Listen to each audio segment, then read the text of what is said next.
नमस्कार दोस्तों, स्वागत है आप सभी का आपके अपने चैनल पर, जहां पर आज हम हिंदू धर्म के 16 संस्कारों के बारे में पढ़ेंगे। ये चैप्टर हमारे लिए इम्पोर्टेंट हो जाता है। क्यों हो जाता है? क्योंकि काफ़ी बार एग्जाम में यहाँ से हमें सवाल देखने को मिलते हैं। यूजीसी नेट के एग्जाम में भी यहाँ से एक सवाल आ चुका है। तो चलिए जानते हैं। सबसे पहले अगर हम संस्कार शब्द की बात करें तो इसके शाब्दिक अर्थ को देखते हैं। ठीक है, संस्कार शब्द का जो शाब्दिक अर्थ है वो होता है शुद्धता या पवित्रता। हम अपने शरीर को, अपनी बुद्धि को स्वच्छ करने के लिए, पवित्र करने के लिए इन संस्कारों का पालन करते हैं। तो जो अपना सबसे पहले नंबर का जो संस्कार आता है वो आता है गर्भधान या निषेचक। ये क्या होता है? देखिए, जब संतान उत्पत्ति के लिए स्त्री और पुरुष का मिलन होता है उसे हम गर्भाधान या निषेक संस्कार कहते हैं। ठीक है, उसके बाद जो अपना संस्कार आता है वो क्या आता है?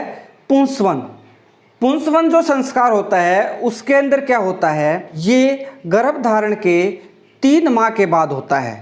ये ऐसा समय होता है जब पेट के अंदर गर्भ का या लिंग का निर्धारण नहीं होता है कि वो लड़का होगा या लड़की। ठीक है, ऐसा माना जाता है कि इसके अंदर पुत्र की कामना की जाती है, पुत्र प्राप्ति के लिए, और जो आने वाली जो संतान है वो स्वस्थ हो, इसके लिए ये संस्कार किया जाता है। अब तीसरे नंबर पे आता है सीमंतो उन्नयन।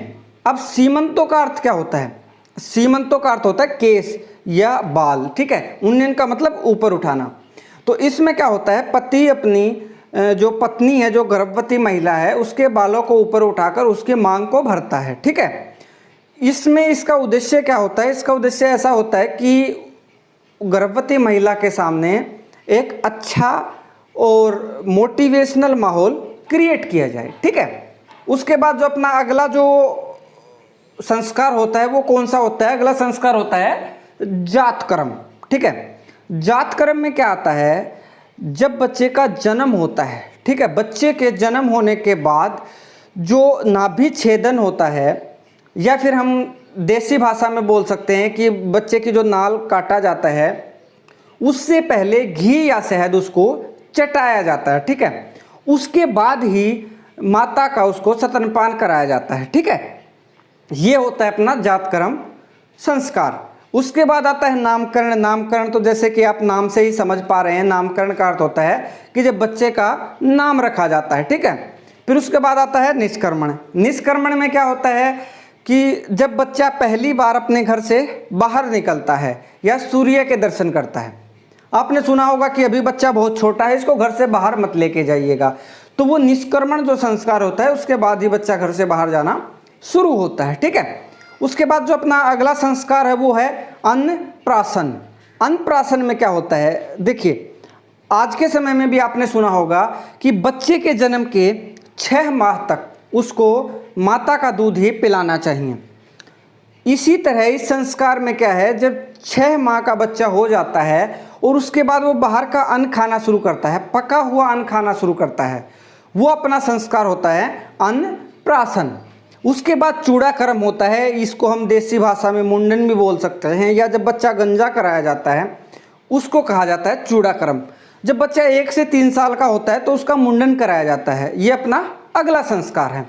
अगर अगले संस्कार की बात करें तो कर्णवेद। कर्णवेद में क्या होता है? कानों को छेदना। ठीक है, हिंदू धर्म में कानों को छेदने की भी एक प्रथा है। ठीक है, विद्यारंभ। विद्यारंभ क्या होता है? जब बच्चा 5 साल का हो जाता है तो उसको शिक्षा प्रदान करने के लिए उसको घर पर ही, जैसे वर्णमालाओं का अध्ययन करने के लिए उसको एक शिक्षक घर पे आता है। ठीक है, वो अपना विद्यारंभ होता है। उसके बाद जो अपना अगला संस्कार है वो है उपनयन संस्कार। ठीक है, उपनयन संस्कार में क्या होता है? इसको हम यज्ञोपवीत भी कहते हैं। जैसे आपने देखा होगा हिंदू धर्म में जनेऊ को धारण करते हैं, तो जो अपना उपनयन संस्कार होता है इसी के दौरान यज्ञोपवीत को धारण किया जाता है, जनेऊ को धारण किया जाता है। तो जो उपनयन संस्कार है और जो वेदारंभ संस्कार है ये पहले एक ही होते थे, लेकिन क्या हुआ कि बाद में जो अपनी मातृभाषा में लोगों ने शिक्षा प्राप्त करना शुरू किया तो वेदों के महत्व को दिखाने के लिए ये एक अलग से संस्कार शुरू किया गया, वेदारंभ जहाँ पर से हम वेदों को पढ़ना आरंभ करते हैं। अगर हम उपनयन संस्कार को देखते हैं तो इसमें माना जाता है कि जब उपनयन संस्कार होता है तो बच्चा अपनी माता के साथ आखिरी बार भोजन करता है, जो प्रतीक होता है कि अब बच्चे का बचपन समाप्त हो गया है। वेदारंभ में, जैसा कि आपको अभी बताया था कि वेदारंभ में क्या होता है कि वेदों को अध्ययन करना शुरू कर देता है। उसके बाद अपना आता है केशांत या गोदान।